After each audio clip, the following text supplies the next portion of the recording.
Noah, and he is going to tell us a story called The Shrub.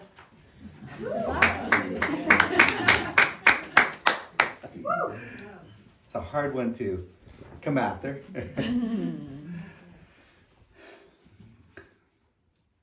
Behind the house where I grew up, there was a section of about 50 by 20 feet where my family had their vegetable garden. I wasn't a big fan of this garden because my father, along with my brother and I, would have to tend to it after a long day of work at his gardening business. But by this garden, there was this shrub. And this shrub became a really important part of my upbringing. Now, there's always something going on in my childhood house. And peace and quiet came very rarely.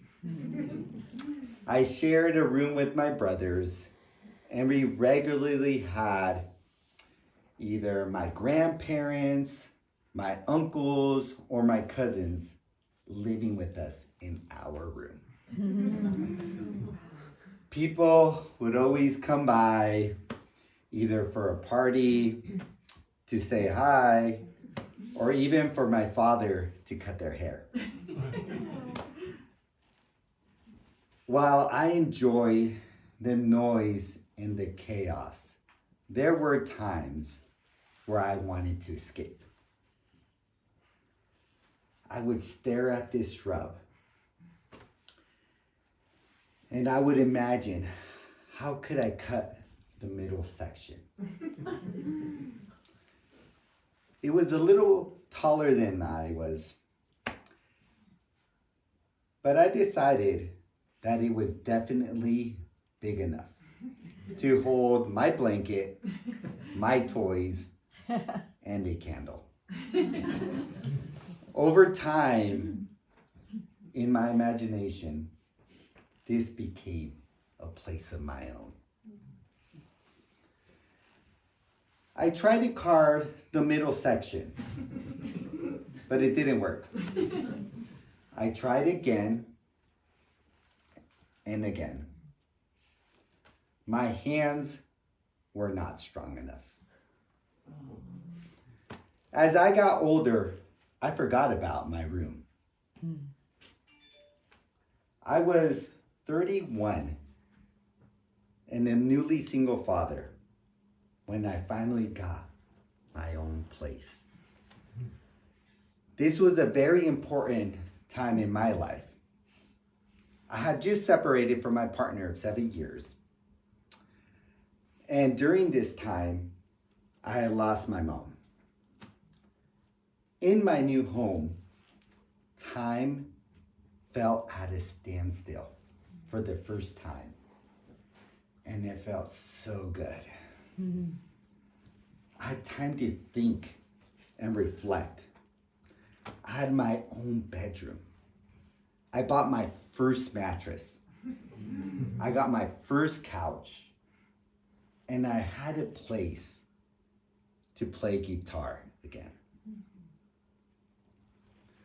But in this space and time to reflect, turned quickly into a feeling of loneliness, a feeling of something missing.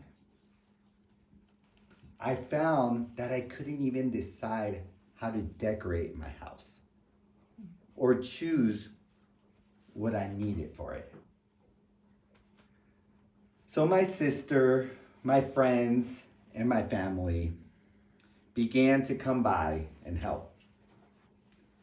They picked out my pots and pans. They picked out my coffee table. They cooked food. They hung out. I felt relieved. I miss the stream of uninvited guests, the noise, the community that held within the safety of our walls. Sitting on my couch, I realized that I had my shrub. That my hands were strong enough to carve something that could hold me and my things. But now I realize that it wasn't about me or my things. I wanted a shrub, the right one, the one big enough to hold us all.